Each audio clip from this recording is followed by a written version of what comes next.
Kepada saya melalui mimpi. Singkat katanya, malam itu saya tidur sendiri, tidak ada teman saya. Teman saya lagi di tempat saudaranya.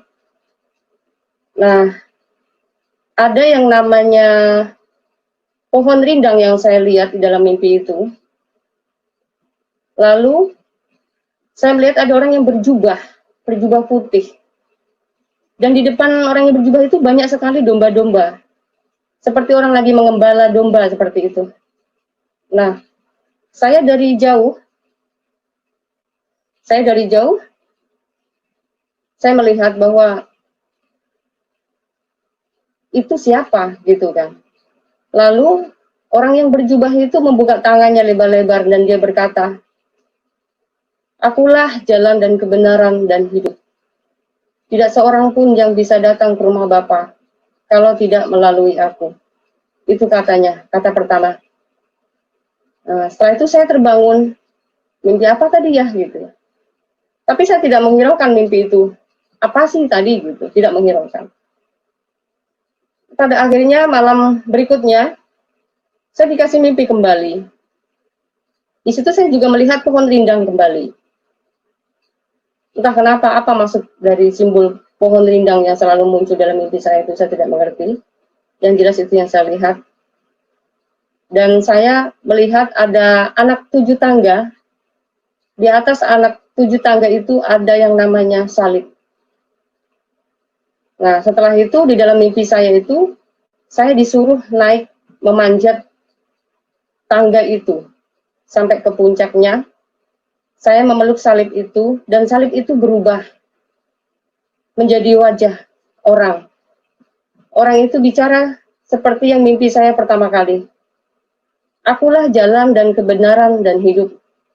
Tidak seorang pun yang bisa datang ke rumah Bapa kalau tidak melalui aku," katanya. Nah, setelah itu saya terbangun kembali. Setelah saya bangun, saya bingung, ini apa sih? Kok mimpi bisa sampai 2 kali seperti ini, begitu. Nah, sementara itu ada salib. Bukankah salib itu Tuhannya orang Kristen? Menurut saya waktu itu, karena saya tidak pernah mengenal sama sekali yang Kristen itu seperti apa. Setahu saya, yang selama ini yang saya tahu, Kristen itu menyembah berhala, menyembah patung, menyembah salib. Nah, pikir saya, apakah itu yang Tuhannya orang Kristen gitu kan? Saya bingung gitu kan. Nah, pagi itu saya mulai merasa sangat gelisah. Saya begitu seperti dikejar ke suara-suara itu seperti mengejar saya gitu. Saya penasaran. Dalam mimpi itu, perkataan itu seperti menjawab pertanyaan-pertanyaan yang selama ini yang saya cari. Selama saya hidup, saya mencari kebenaran yang sejati. Tetapi di dalam mimpi itu, dia memperkatakan suatu perkataan yang membuat saya, ini jawaban yang saya cari. Tapi kenapa harus Tuhannya orang Kristen? Kenapa harus ada salib segitu kan? Itu kan Tuhannya orang Kristen. Saya langsung nyebut astagfirullahaladzim, astagfirullahaladzim. Dan saya tidak mungkin. Saya tidak akan mungkin menjadi Kristen. Saya tidak mungkin. Saya begitu. Saya selalu menolak. Akhirnya apa? Saya membaca surat An-Nas, pokoknya surat-surat hafalan surat apa itu saya bacain untuk saya menolak kalimat-kalimat yang di dalam mimpi saya itu. Ini pasti jin. Ini pasti jin yang akan menyeret saya pada kekafiran. Itu waktu itu saya berpikir seperti itu. Karena saya selama ini sudah diajar bahwa di dalam kekristenan atau orang Kristen itu tidak mempunyai tempat surga. Di dalam kekristenan itu hanya yang ku tahu surganya itu hanya di dalam dunia ini begitu. Jadi saya tidak mungkin akan menjadi Kristen. Akhirnya saya berusaha untuk selalu saya berdoa di dalam hafalan surat hafalan yang saya hafalkan. Nah, tetapi semakin saya menolak dengan surat-surat hafalan yang saya naikkan itu, justru suara itu semakin kencang dan semakin seolah-olah semakin jelas di dalam pikiran saya, dan bahkan mengalahkan surat-surat hafalan yang saya hafalkan itu. Akhirnya saya mulai gelisah dan saya sangat panik sekali. Ini semakin gila saya kalau seperti ini. Saya terus bertahan. Saya gimana caranya saya untuk menolak perkataan yang ada di dalam mimpi saya itu. Saya, Pak Tantaragi, kalau mau tahu, sedikit pun sama sekali saya tidak pernah terbesit dan tidak pernah mau menjadi orang Kristen. Karena pada zaman saya tidak pernah ada namanya tayangan-tayangan YouTube, atau tidak pernah saya melihat perkataan-perkataan bukunya orang Kristen, saya tidak pernah gitu. Nah, akhirnya saya bertahan sampai 3 minggu. Dalam waktu 3 minggu itu bergumul saya, karena begitu hebatnya suara itu yang mungkin membuat saya semakin gelisah dan saya tidak kuat. Pada akhirnya saya ngobrol sama teman saya itu, akhirnya teman saya tanyain. Saya bilang, di sini ada gereja di mana? Saya bilang, oh di sana Kak. Ayo tolong antarkan saya. Saya kepengen tanya sama pendeta orang Kristen itu, supaya bisa meramal mimpi saya. Saya udah hampir gila seperti ini gitu kan. Terus akhirnya dia datang, dia nunjukin saya gereja dan sekaligus sama dia gitu. Akhirnya saya mau masuk gereja pun saya gemetar. Karena pikir saya kalau masuk gereja itu berarti sudah mau melangkah ke kekafiran saya ini gitu loh. Karena seumur-umur saya belum pernah namanya menginjak gereja. Jadi pada saat itu saya begitu takut, tapi karena saya juga serba salah ya. Saya dimimpikan itu tuh terlalu saya sangat gelisah. Salah satu begini, gelisahnya bahwa itu mimpi suatu jawaban saya, tapi kenapa harus ada simbol Kristen? Itu yang saya pertanyakan. Nah, setelah itu saya nekat untuk masuk. Dan di situ ada hamba-hamba Tuhan yang langsung menanyain kami berdua. Ada apa? Ada yang kami bantu katanya. Iya Pak, saya mau minta sama Pak Pendeta supaya meramal mimpi saya gitu. Karena tujuan saya di situ saya bukan menjadi orang Kristen. Saya datang ke gereja, saya ingin Pak Pendeta itu meramal mimpi saya, karena di dalam mimpi saya yang kedua itu ada tanda salib. Berarti itu kan Tuhannya orang Kristen gitu. Saya tidak pernah mengenal Yesus sama sekali, saya nggak ngerti. Yang setahu saya, Isa yang dituhankan orang Kristen itu bukanlah Isa gitu, bukannya Yesus gitu. Saya nggak kenal tuh yang namanya Yesus. Tetapi setahu saya Isa yang di dalam Quran saya itu yang dituhankan orang Kristen, tetapi saya tidak paham itu Tuhan apa bukan. Yang jelas setahu saya Tuhannya orang Kristen itu salib, karena mereka menyembah salib, itu pikir saya. Nah, setelah itu hamba Tuhan mempersilahkan masuk untuk saya duduk bersama teman saya tadi. Teman saya juga kebetulan di dalam satu pos itu masih Muslim juga. Nah, setelah itu hamba Tuhan itu, Mbak silahkan baca kitab Injil ini katanya gitu kan. Nah, saya bingung dong. Sementara kalau saya biasanya baca kitab kan harus wudhu dulu. kenapa kok orang ini sembarangan saja, saya tiba-tiba suruh membaca kitabnya gitu kan. Saya juga tidak mau pegang kitabnya itu. Tapi hamba Tuhan itu memutar kitabnya ke arah saya dan saya mencoba untuk membuka dan ditunjukkannya melalui jarinya. Itu di Yohanes 14 ayat 6 mengatakan, akulah jalan dan kebenaran dan hidup. Tidak seorang pun yang bisa datang ke rumah Bapa kalau tidak melalui aku. Nah, saya begitu kaget dan sangat tercengang sekali. Kenapa di dalam mimpi saya itu bisa persis seperti yang ditulis di sini gitu. Saya bingung. Nah, hamba Tuhan itu setelah itu dia menceritakan banyak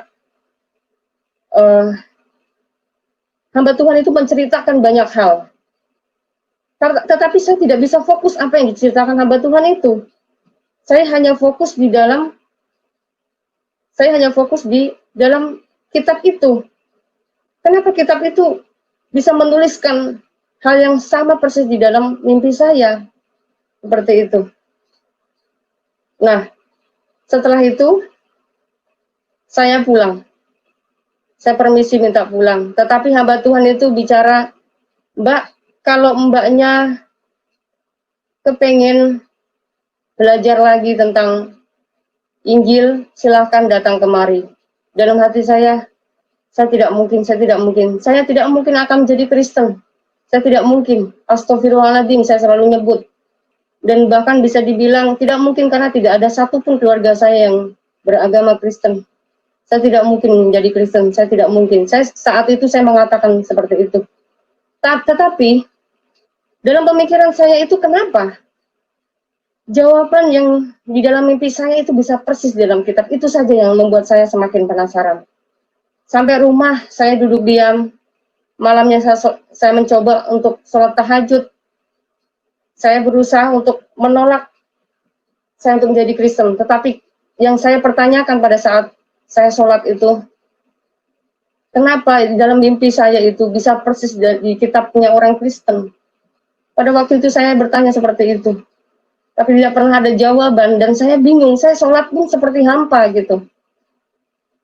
Sholat cuman ya begitu-gitu saja gitu. Bisa sholat pakai surat-surat hafalan yang saya cuma hanya pakai. Tapi kali itu saya kepengen ngomong sama Tuhan saya yang dulu gitu. Saya bingung ini bagaimana ini gitu kan. Tetapi saya dulu nggak pernah diajar ngomong pakai bahasa seperti biasa kalau berdoa. Saya diajar juga berdoa selalu memakai bahasa-bahasa yang surat-surat hafalan saja. Jadi hanya begitu-gitu saja gitu. Akhirnya saya mulai stres sendiri gitu. Tambah stres lagi. Saya mulai mikir lagi besoknya. Gimana ya? Kalau di dalam surat Injil itu ada jawaban yang sama sekali selama ini tidak pernah saya tahu, berarti ada sesuatu lagi petunjuk buat saya. Seperti itu. Akhirnya saya dengan kawan saya bilang, Dek, ayo kita cari ke gereja itu lagi yuk. Kita belajar lagi yuk, saya bilang. Ayo Kak, katanya. Nah, setelah itu kami datang lagi ke gereja itu. Nah, benar aja, hamba Tuhan itu menerima saya dengan sangat terbuka. Welcome banget mereka ini. Sangat ramah, tulus gitu yang saya lihat. Mereka memberikan waktu buat kami untuk belajar Alkitab. Nah, akhirnya singkat kata, saya diajari dengan hamba Tuhan itu untuk membaca Alkitab dari kitab Perjanjian Baru, terus sampai pada akhirnya hamba Tuhan itu memberikan saya jadwal untuk mungkin sekolah pribadi ya, bukan katekisasi, ini beda. Jadi dalam sekolah pribadi itu kami dikasih waktu sendiri itu untuk belajar pribadi gitu. Hamba Tuhan itu gantian 3 orang hamba Tuhan itu memberikan waktu khusus buat kami untuk kami belajar Alkitab. Nah, mungkin sekitar hampir 2 bulan kami udah mulai tekun baca Alkitab dan kami mulai paham. Itu saya pribadi waktu itu. Nah, di dalam mempelajari Alkitab itu saya kaget, lebih kagum lagi gitu. Kenapa? Memang dahsyat Alkitab ini. Kenapa saya katakan dahsyat? Dari dalam mimpi, sampai pada akhirnya tunjukkan betul-betul bahwa di dalam Alkitab itu betul nyata, ada firman Tuhan kebenaran yang tertulis, di situ pun ditunjukkan bahwa fakta-fakta yang selama ini membuat saya bingung di ajaran saya dulu. Di sini saya menemukan satu kebenaran yang nyata. Salah satunya, bicara mengenai tentang sejarah. Sejarah yang saya baca di dalam Alkitab itu terperinci begitu. Urutan dari kisah nabi ini, ada kisah raja, ada kisah nabi ini, bla bla dan seterusnya sampai kepada akhirnya turunlah Isa itu atau Yesus itu gitu di dalam perjanjian baru yang disebut Injil. Nah, saya semakin kagum lagi. Nah, setelah itu saya udah mulai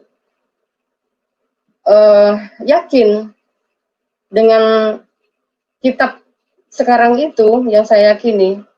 Akhirnya saya datang kembali kepada hamba Tuhan dan hamba Tuhan itu bertanya kepada kami, bagaimana Mbak, katanya, apakah kalian sudah siap terima Yesus? Siap gitu kan. Nah, tapi anehnya hamba Tuhan itu kayaknya lebih fokus menanya ke saya dan bukan ke teman saya. Bagaimana Mbak? Apakah Mbak udah siap, katanya, terima Yesus sebagai Tuhan dan Juru Selamat Mbak? Saya siap Pak, saya gitu kan. Oke, kalau siap, nanti kamu pulang, tutup pintu, tutup jendela, kamu berdoa dan terima Yesus sebagai Tuhan dan Juru Selamat kamu. Oke, ya siap Pak, saya bilang gitu. Nah, setelah itu saya pulang, tapi teman saya tidak pulang bersama saya, dia pergi ke tempat lain, tapi saya pulang ke kos-kosan saya. Nah, pada saat saya pulang itu, saya seperti yang disuruhnya oleh Bapak hamba Tuhan itu tadi kepada saya langsung mau berdoa. Nah, tapi saya bingung, cara doanya orang Kristen seperti apa gitu. Saya nggak ngerti cara saya harus berdoa. Biasanya kan saya harus wudhu dulu, gitu kan, sholat gitu kan. Tapi ini saya bagaimana? Tetapi selama saya belajar dengan hamba Tuhan itu, saya melihat hamba Tuhan itu hanya duduk, lipat tangan, tutup pintu, dan dia berdoa begitu saja dan tidak pernah pakai cara berwudu seperti itu. Nah, setelah itu saya juga lakukan seperti itu, cuman kos-kosan saya itu kan tidak ada namanya sofa ya, kita duduk di bawah, saya duduk bersila saja begitu. Akhirnya saya juga duduk seadanya dan saya juga berdoa seperti yang diajarkan hamba Tuhan itu tadi. Hamba Tuhan itu tadi yang mengajarkan saya untuk terima Yesus sebagai Tuhan dan Juru Selamat. Akhirnya saya juga duduk bersila, saya berdoa begini, Tuhan Yesus, aku mau menerima Engkau sebagai Tuhan dan Juru Selamat saya yang hidup. Saya bilang gitu. Tiba-tiba badan saya seperti terangkat dan saya ada sesuatu yang lepas dari diri saya. Padahal saya tadi duduk bersila. Saya duduk bersila, tetapi saya seperti terbang. Badan saya seperti terangkat gitu kan. Akhirnya saya buka mata dong, karena saya kaget. Tadi saya pejam mata, akhirnya saya buka mata karena ada sesuatu yang lepas dari diri saya. Saya teringat sama hamba Tuhan itu bilang ke saya begini, kalau mau mengikut Yesus, kita harus menanggalkan manusia lama kita, dan kita harus menjadi manusia yang baru, katanya begitu. Nah, jadi saya rasa begitu. Ketika saya menerima Yesus sebagai Tuhan dan Juru Selamat saya, seketika itu pun sesuatu ada yang lepas dari saya. Entah itu mungkin kemanusiaan saya yang lama, kesombongan saya, ilmu-ilmu yang ada dalam diri saya, ilmu-ilmu setan yang ada di diri saya itu saya merasa lepas dari diri saya. Nah, setelah semuanya lepas, seperti sesuatu yang saya tidak pernah rasakan sebelumnya. Selama hidup saya, mata rohani saya seperti saya melihat sesuatu kegelapan saja. Tetapi ketika saya menerima Yesus Kristus, kalau bahasa Islamnya itu dulu saya seperti mencium bau surga gitu. Karena saya melihat sesuatu yang bukan hanya melihat, ya mungkin mata hati saya aja melihat sesuatu yang mungkin tidak pernah saya lihat, dan saya merasakan sesuatu yang tidak pernah saya rasakan. Ketika saya menerima Yesus sebagai Tuhan dan Juru Selamat saya merasa damai sekali. Saya merasa saya ini saya di mana ini gitu loh. Jadi saya merasa wow gitu. Ada sesuatu hal yang sulit saya katakan tapi saya merasakan gitu. Sulit saya katakan tapi saya merasakan seperti itu. Nah, itulah cerita saya dulu. Karena memang sebenarnya diri saya pun tidak pernah mempunyai niat untuk menjadi orang Kristen. Ternyata betul seperti di dalam firman Tuhan di Yohanes 15 ayat 16 mengatakan, bukan kamu yang memilih aku, tetapi aku yang memilih kamu, kata Yesus. Yang tadinya tidak pernah ada timbul hati saya untuk menjadi orang Kristen. Dan tidak pernah saya berpikir bahwa saya menjadi orang Kristen. Bahkan dulu, di dalam organisasi saya yang saya pernah jalani, otak saya hanya dicuci bahwa orang Kristen itu adalah orang kafir yang harus diperangi. Musuh terbesar kami adalah orang-orang kafir. Gitu. Sampai kami pada saat mengikuti program organisasi itu, konsep-konsepnya dibuat bahwa tujuannya adalah orang-orang kafir. Tujuannya orang-orang yang menentang organisasi ini. Padahal juga sebenarnya dalam organisasi itu tertulis yang diperangi bukan hanya Kristen, tetapi juga orang yang menentang semuanya organisasi itu. Sampai dibuat ilustrasi di luar organisasi itu adalah maaf ya, anjing. Gitu. Dan kami selalu diajar untuk membenci orang. Orang yang di luar kita itu adalah mereka ini memang pantas untuk bolehlah ditipu, bolehlah dibohongin gitu.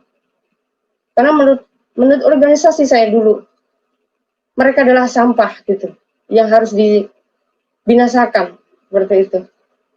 Nah, menurut teman-teman di sini mungkin berpikir saya ngaco gitu.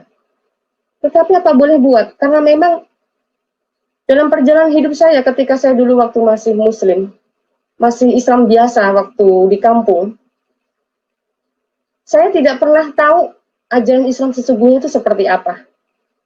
Yang saya tahu, kita hanya melakukan sholat, ya, puasa, zakat, gitu saja.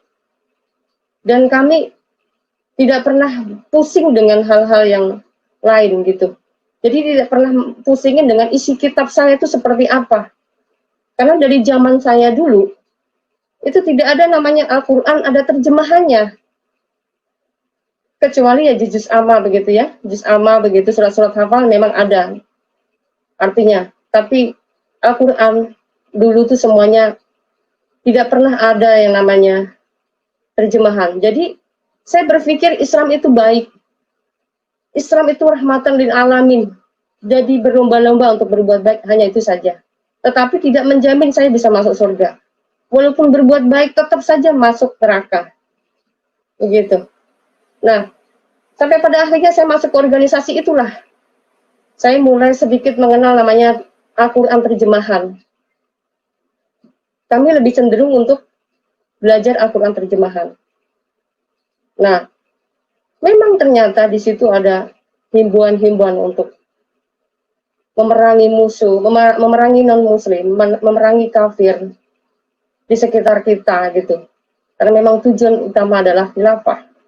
Tujuan utama adalah membuat bagaimana caranya Islam masuk.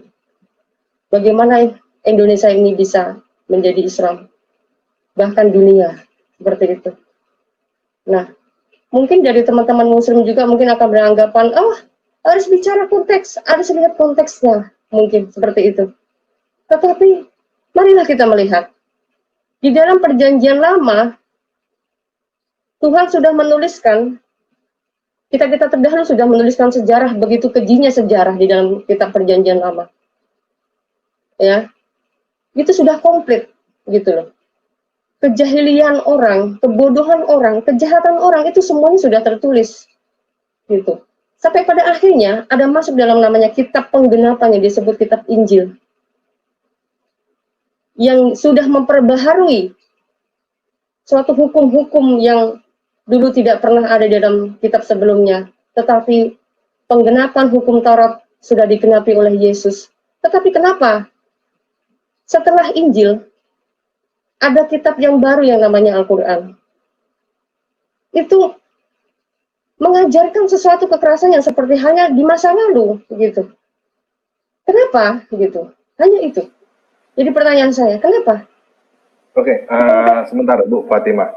Saya Iya. potong dulu bentar, soalnya ini banyak komentar-komentar dari teman-teman yang ini cukup menarik. Kayaknya kita mesti klarifikasi dulu ini. Ini dari Yodi Sampung. Woi, tanpa ragi jangan banyak ngibul, lu poplak. Penipu kau tanpa ragi. Suruh si Fatimah baca surah Al-Kafirun coba. Penipu kau tanpa ragi, settingan ini. Nah, Ya, jadi bisa kita supaya kita sama-sama jelas gitu. Bisa nggak Ibu ada surat hafalan apa, mau Kafirun atau mau apa gitu? Yang bisa Ibu hafal, yang masih Ibu hafal? Oh, surat juz amma. Bisa coba. Ya. A'udzubillahi minasyaitonirrajim. Bismillahirrahmanirrahim. Alhamdulillahirabbil alamin arrahmanirrahim maliki yaumiddin. Iyyaka na'budu wa iyyaka nasta'in. Ihdinas siratal mustaqim. Siratal ladzina an'amta 'alaihim ghairil maghdubi 'alaihim waladdallin. Ini surat Al-Fatihah. Ya. Okay. Nah, saya rasa kalau orang Kristen dari satu lagi Bu, boleh saya tes sekali lagi Bu, supaya teman-teman nih benar-benar yakin. Boleh? Iya. Oke, nih teman-teman, ini saya buka Al-Quran, dan saya akan scroll ngacak ya. Saya minta Bu Fatimah akan baca gitu. Jadi ini bukan settingan. Kita nggak tahu, saya nggak tahu yang mana yang akan keluar. Oke, sekarang saya stop aja. Oke, Bu bisa tolong baca Bu? Kelihatan nggak? Kelihatan nggak ini? Iya, gedein sedikit. Gedein, oke. Ya. Kurang gedein sedikit. Yang mana nih? Yang mana? Ini. Yang hijau? Oke, ini aja lah. Ini bisa baca. Berfir'a ila bi innahu kana minas sholai minad dolin. Waghfir ila, coba. Ini masih loncat-loncat tulisannya. Masih loncat-loncat. Udah, stop. Oke. Waghfir ila bi innahu kana minad dolin. Udah. Oke.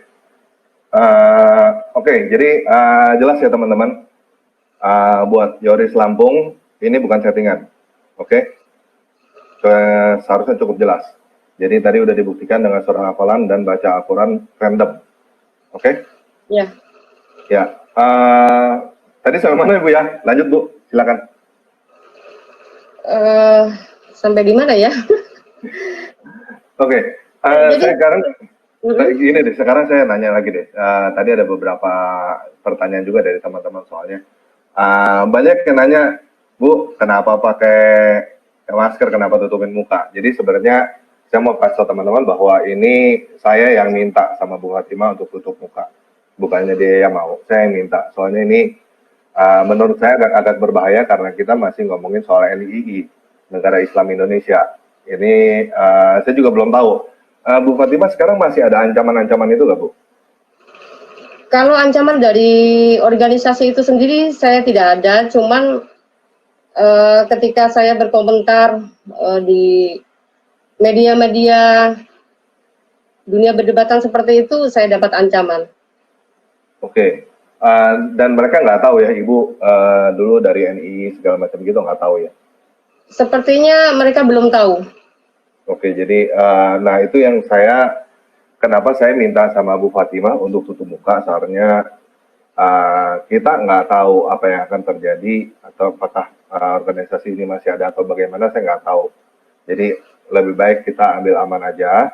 Jadi saya minta Bu Fatimah untuk tutup muka. Terus Bu Fatimah dibilang cantik Bu, banyak sekali yang bilang cantik Bu. Terima kasih.